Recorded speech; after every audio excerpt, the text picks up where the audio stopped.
John Matthews had never been one to take unnecessary risks. He was a hardworking rancher, born and raised in the quiet, vast stretches of rural Montana. His life was one of early mornings, long days spent tending to cattle, and hard-earned nights. For years he had lived on his family's land, and while the ranch had always been more of a modest affair, it had been enough to provide for his wife, Sarah, and their 2 young children. But in recent years, things had been different. The weather had been unpredictable, and market prices for cattle had dropped significantly. It wasn't just his ranch. It seemed like every rancher in the area was feeling the sting. A drought had hit the region harder than anyone had expected, leaving the soil dry and the crops sparse.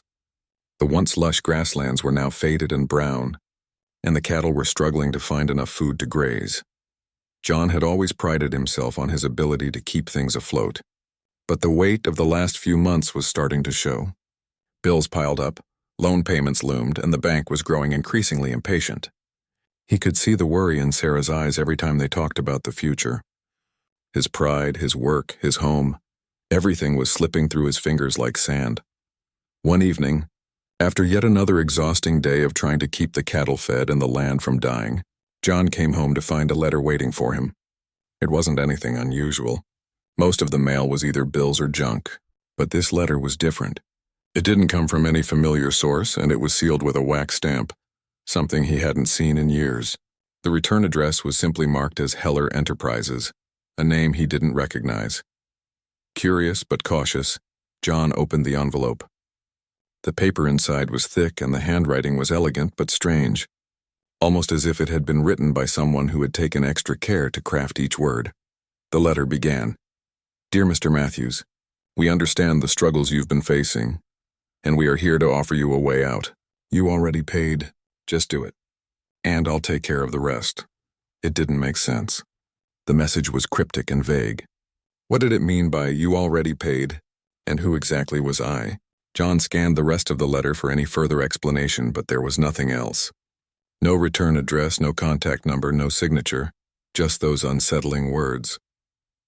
At first, John assumed it was a prank or some sort of scam. He was skeptical, especially after all the financial pressures he had been under. But as he sat there staring at the letter, something about it nagged at him. The phrase "you already paid" stuck in his mind. It was almost as if the writer knew more about his situation than a stranger should. But how John's mind raced. He couldn't afford to ignore anything that might offer a solution, no matter how strange it seemed. Maybe it was some sort of investment opportunity or a business deal he could take advantage of. The idea of receiving an offer that could solve his financial troubles, even in an unusual form, made him nervous but also hopeful. This could be the lifeline he needed, or maybe it was a trap. Either way, he couldn't just throw it away without considering his options. The next morning, after a restless night, John made the decision to follow up. He grabbed his phone, fingers hesitating over the numbers, and dialed the number at the bottom of the letter. The line rang several times before it was picked up by a calm, composed voice. "Hello?" the voice said. "This is David Heller." John introduced himself, his voice filled with uncertainty.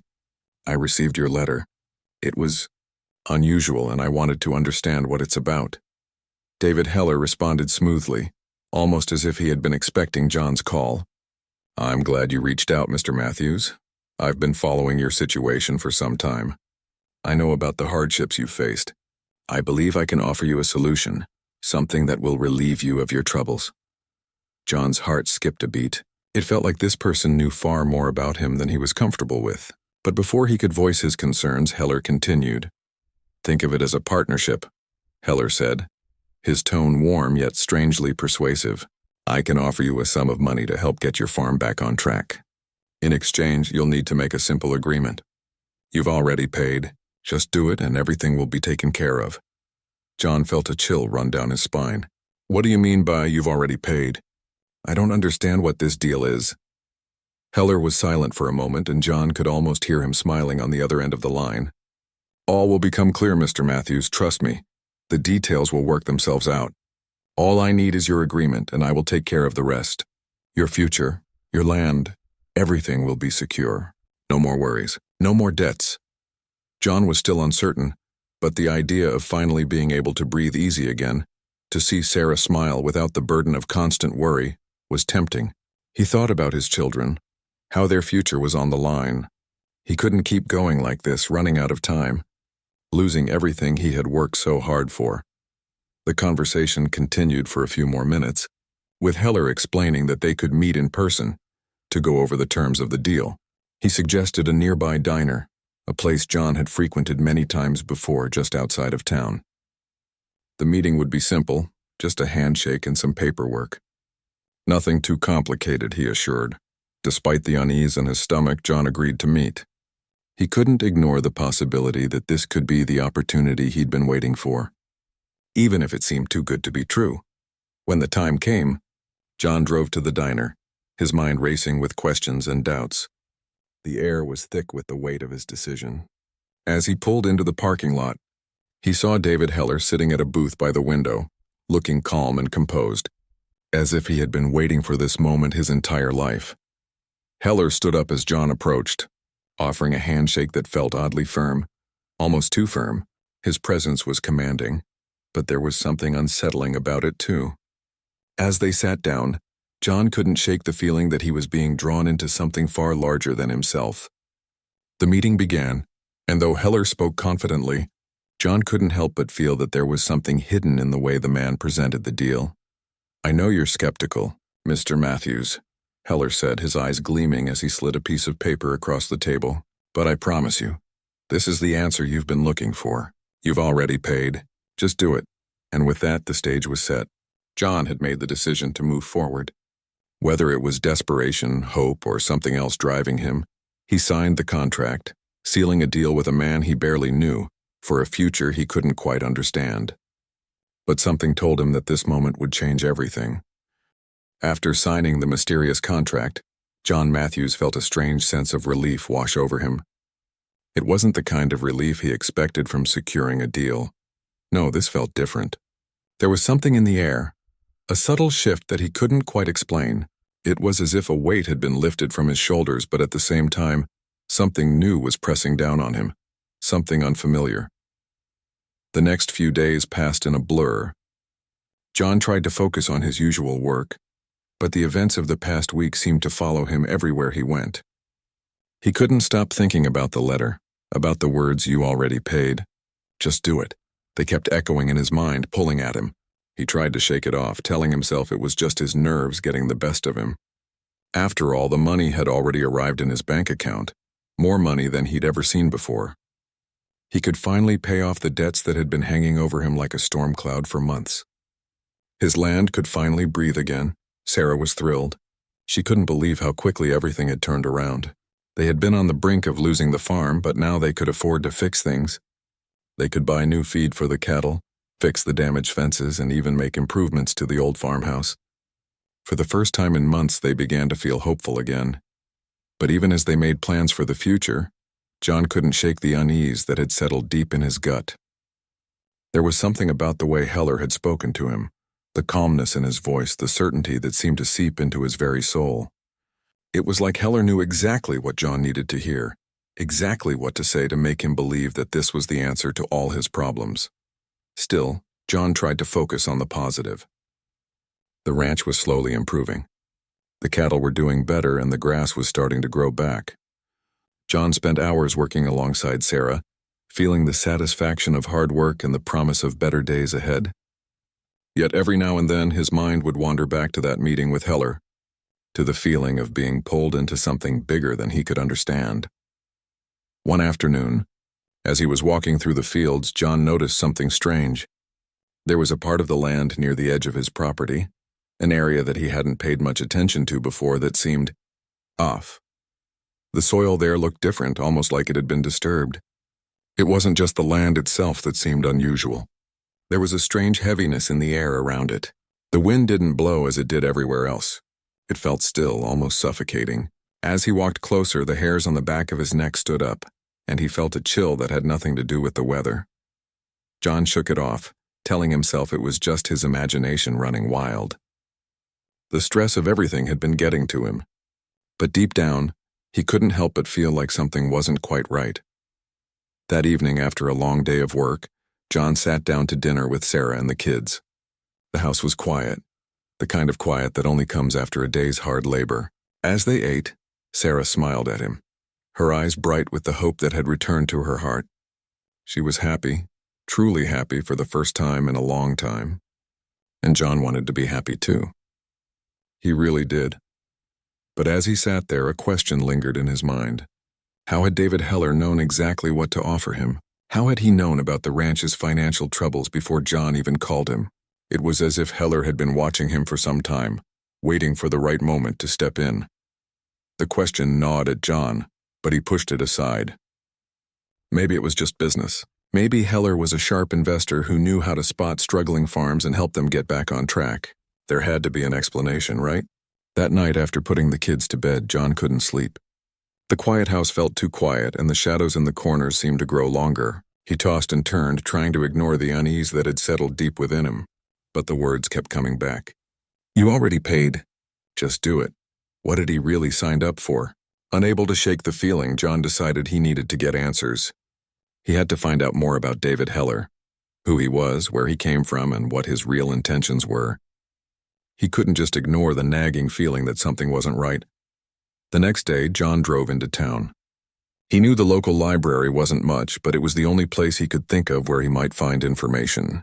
He spent hours digging through old records, hoping to find some trace of David Heller's past, but there was nothing. The name Heller didn't seem to show up anywhere, not in any public records or news clippings. It was as if the man had no history at all. Frustrated, John decided to ask around. He spoke to a few of the older ranchers in town, men who had lived in the area for decades. But when he mentioned Heller's name, their faces turned cold.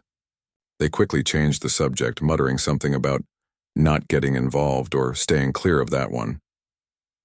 It only deepened John's sense of unease. When he returned home that evening, John couldn't stop thinking about what he had learned, or rather what he hadn't learned. The more he tried to find answers, the more questions popped up. Why were people so afraid to talk about Heller? Why was there so little information about him? It made no sense. But then again, there was one thing John knew for sure. Everything about this deal had been too easy. That night, he decided to take a walk around his land. He needed some time to think, away from the distractions of the house, away from the constant worry that had been plaguing him. The evening air was crisp and the stars were bright overhead. As he walked deeper into the fields, John found himself once again near the edge of the property, the same place he had noticed the strange disturbance in the land. This time, he couldn't ignore it. The feeling in the air was heavier, and there was an unnatural quietness about the place. The wind had stopped completely, and the usual sounds of the night, crickets, the rustling of leaves, were absent. It was as if the world itself was holding its breath. As he stood there, staring at the soil, John heard a faint noise. It was a whisper so soft that he almost thought he imagined it. He turned his head quickly, but there was nothing there, just the dark expanse of his land stretching out before him. Yet the whisper had been real. He was sure of it. Suddenly, a sharp gust of wind blew through the field, sending a shiver down John's spine. He looked down at the soil again, noticing something that made his heart skip a beat. The ground near the edge of the land was cracked, as if something had broken through from below.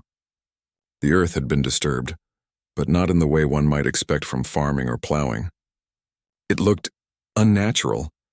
John backed away slowly, the unease growing in his chest. Whatever was happening here, he didn't want to be a part of it. But the feeling that something was watching him, something lurking just beyond his sight, wouldn't go away. He had made a deal with David Heller, and now it seemed the price was beginning to reveal itself. In the days that followed, things on the ranch began to change in ways that John Matthews couldn't ignore. At first it was small things, strange occurrences that seemed harmless at first glance but started to add up. His cattle, usually calm and predictable, began acting erratically. They'd stop grazing for no reason, staring off into the distance as if something had caught their attention. On more than one occasion, John would find them huddled together in the corners of the field, eyes wide and unblinking, as if they were scared of something unseen. He tried to brush it off, telling himself that maybe it was just the stress of the past few months affecting the animals. Maybe they were simply reacting to the changes in the land. The drought, the poor weather conditions, the uncertainty of their future. But deep down, he couldn't shake the feeling that something was wrong. The animals were acting like they were afraid. Afraid of something he couldn't see, something that was beyond his understanding. It wasn't just the cattle that seemed off. The land itself seemed to be changing. Where the grass had once been green and thick, it now grew sparse and uneven, as if the earth itself had grown tired. John had spent years tending to the soil, planting, watering, and nurturing it. But now, no matter how much effort he put into it, the crops wouldn't thrive. The soil seemed to be absorbing the water, but it wasn't nourishing the plants like it should. The once fertile ground was turning into something barren, as if it had been drained of life. One evening, after a long day spent tending to his cattle and trying to fix broken fences, John sat on the porch of his farmhouse, staring out over the land. The sun was setting, casting long shadows across the fields, and there was a strange stillness in the air. It was the kind of silence that felt unnatural, the kind of silence that made you feel like you were being watched. John couldn't shake the feeling that something was lurking just beyond his view, something that was slowly creeping into his life. As he sat there, he heard the sound of something moving in the field behind him.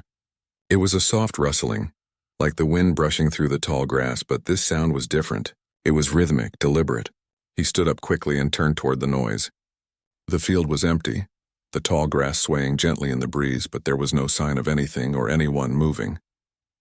John felt a chill run down his spine. Shaking off the unease, he went inside for dinner, hoping to shake off the feeling of being watched. Sarah, his wife, noticed that something was off. She'd known John for years, and she could tell when something was bothering him. She asked him what was wrong, but John couldn't find the words to explain the growing sense of dread that had settled over him. He tried to reassure her, telling her that everything was fine, that it was just the stress of the past few weeks getting to him. But deep down he knew it was something more.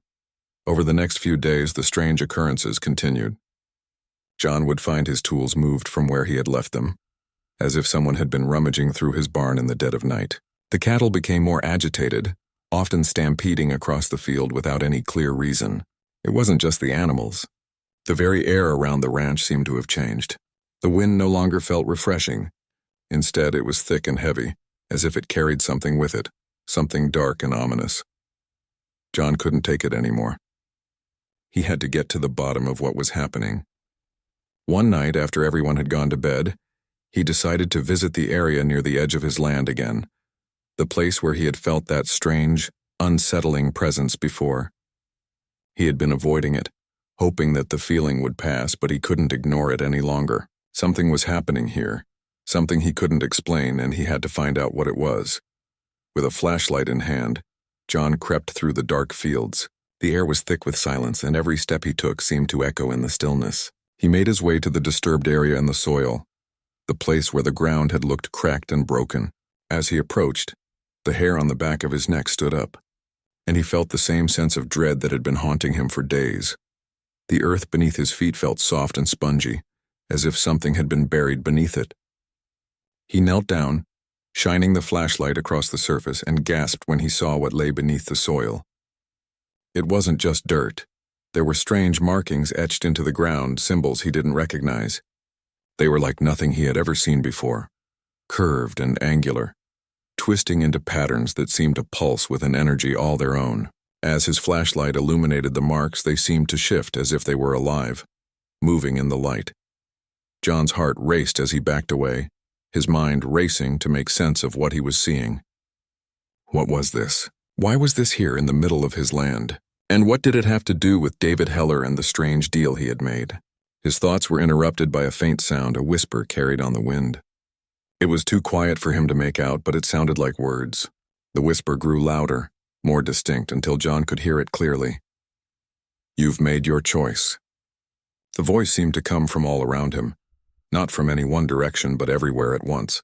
His breath caught in his throat, and he froze, staring into the darkness, trying to make sense of what was happening. The whisper continued, low and insistent. "You've already paid. Now you must follow through." A wave of panic swept over John. He had made a mistake. He had made a terrible mistake. This was no ordinary business deal.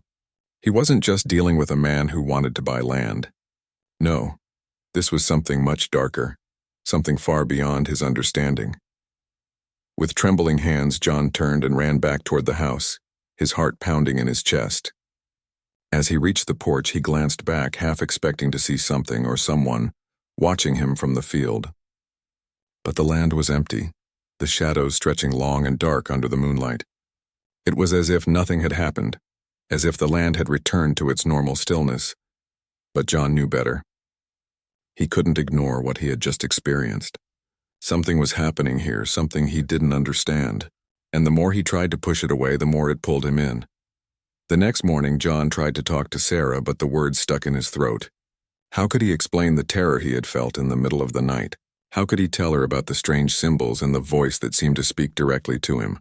She would think he was losing his mind. But deep down, John knew the truth. The deal he had made with David Heller had come with a price, one that he hadn't understood until it was too late. And now he was trapped. He had already paid, and now he had to follow through, but follow through with what?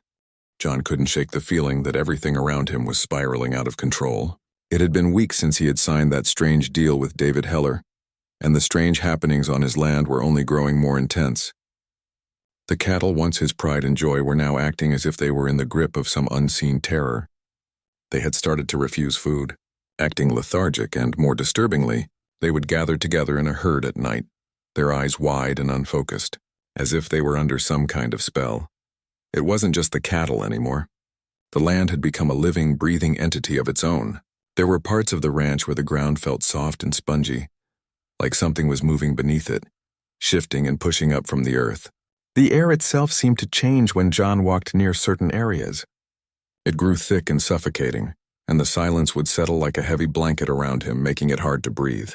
Even the weather had become unpredictable, with storms suddenly appearing without warning, only to disappear just as quickly, leaving behind a strange, unsettling calm. John had tried everything he could think of to make things right. He'd called local vets to check on the cattle, but they couldn't find anything physically wrong with the animals.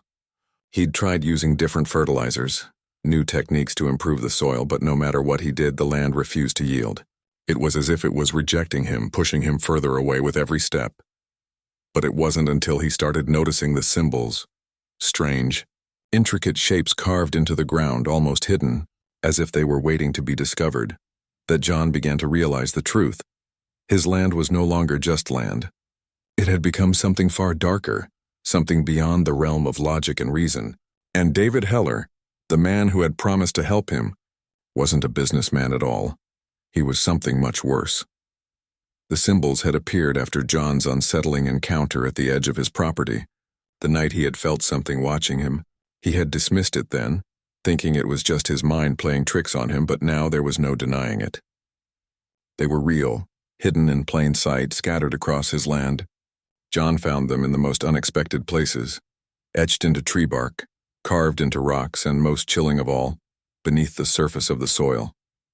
Some were simple circular shapes, while others were more complex, twisting lines and angles that seemed to shift when he wasn't looking directly at them. They gave him the feeling that something ancient was stirring deep within the earth. It was as if his land had been marked, as if the deal he had made with Heller had set something in motion that couldn't be undone. And every time he found another symbol, the unease grew. It was no longer just a feeling, it was a certainty. The land was alive in a way he couldn't explain, and the things living within it were not friendly. John had to know more. He couldn't continue down this path blindly. He needed answers, and the only person who could provide them was David Heller. He had avoided Heller's calls for days, but now John realized that avoiding him would get him nowhere.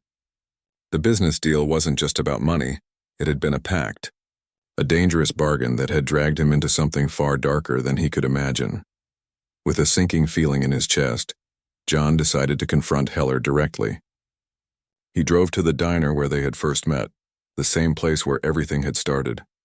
As he sat at the same booth waiting for Heller to arrive, John's mind raced. He tried to prepare himself for whatever was coming, but nothing could fully prepare him for the truth he was about to face. When Heller finally walked in, he looked just as calm and collected as he had the first time they met. His sharp suit, his steady stride, and that unnerving smile that never quite reached his eyes. John immediately felt the weight of the man's presence. Heller sat down across from him without hesitation, his cold eyes studying John with an unsettling intensity. "I see you've been doing some thinking," Heller said, his voice smooth, almost hypnotic.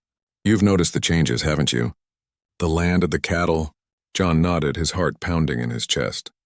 What is this? What have you done to my land? My cattle?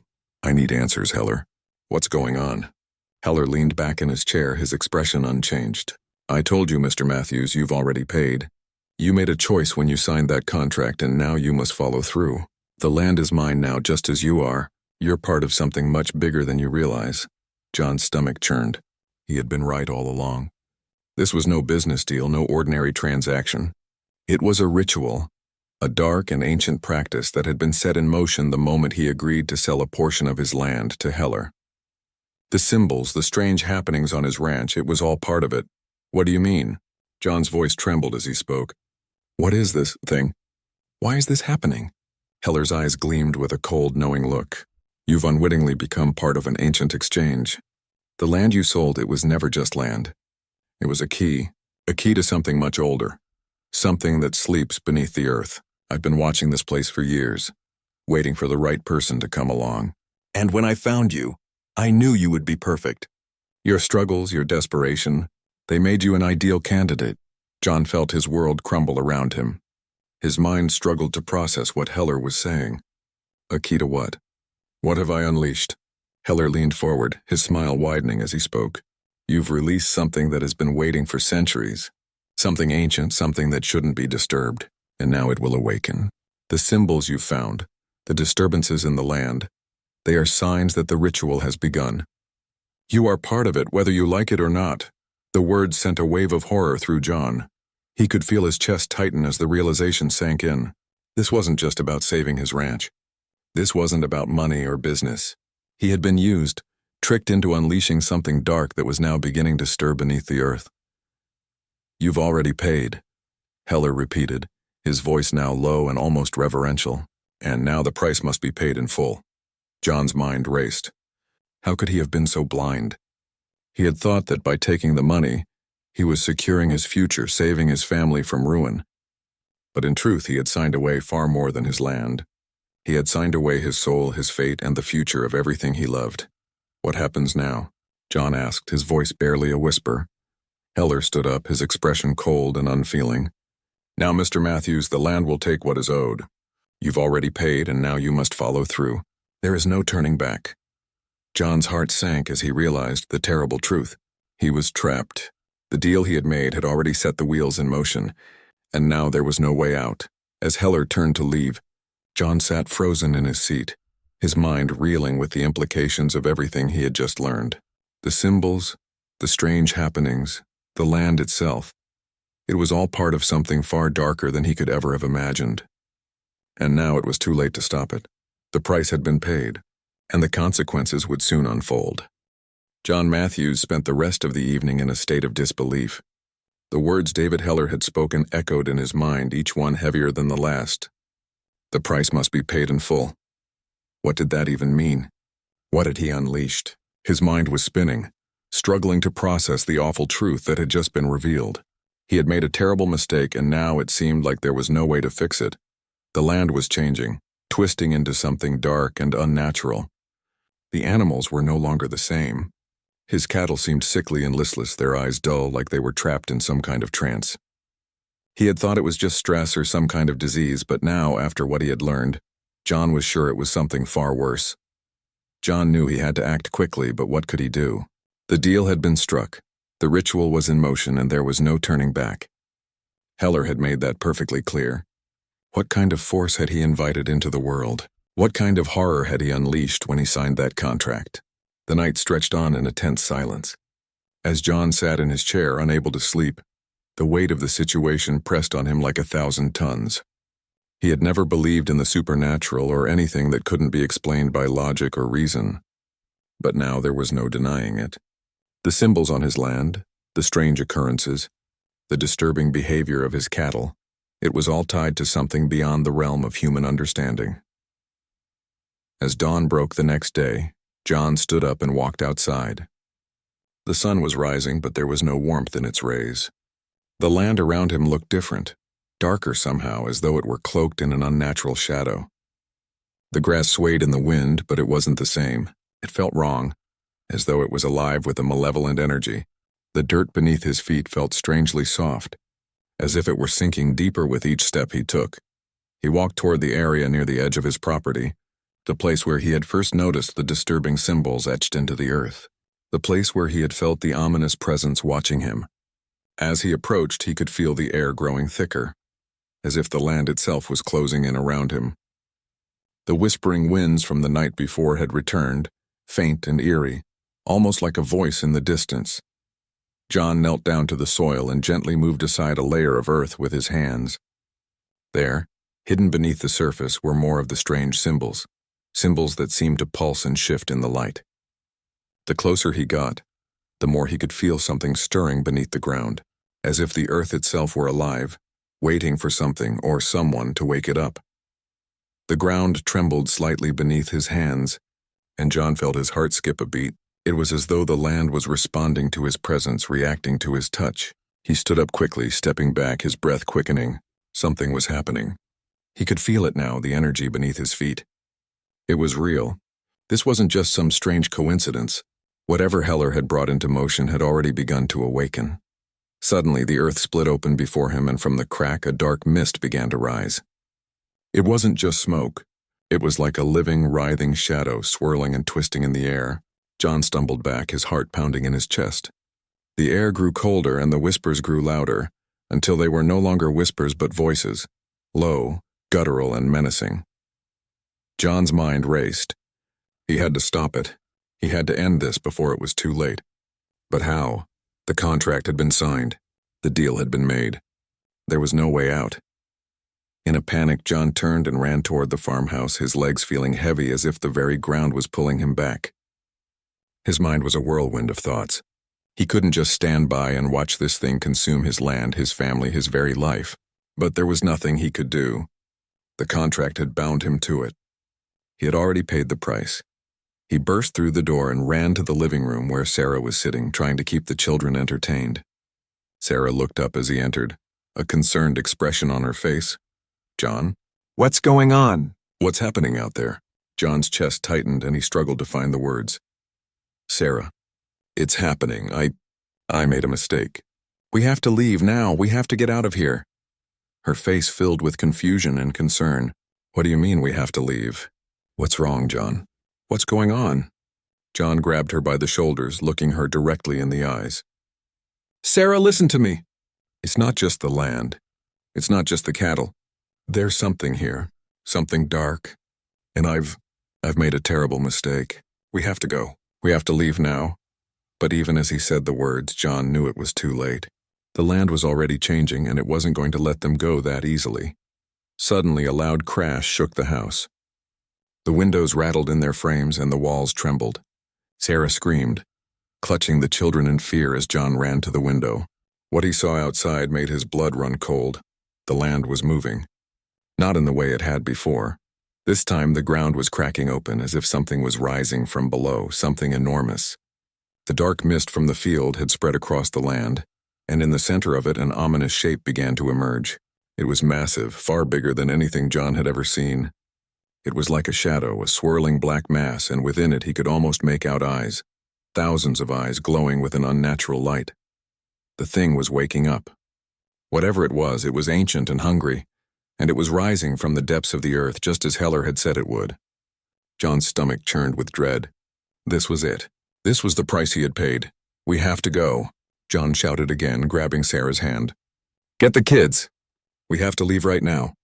But before they could move, a voice, deep and resonant, spoke from the darkness. It was a voice that seemed to come from the land itself, a voice that was both inside John's head and echoing in the air around him. "You cannot leave. You have already paid. Now you will fulfill your part of the bargain." The voice was chilling, final. There was no escaping it, no running from it. The ground beneath John's feet cracked open wider, and the black mist began to spill into the house, swirling around them, filling the room with an icy cold. He could feel the earth shifting beneath them, pulling at them, dragging them down. John stood frozen, his heart hammering in his chest. There was no escape.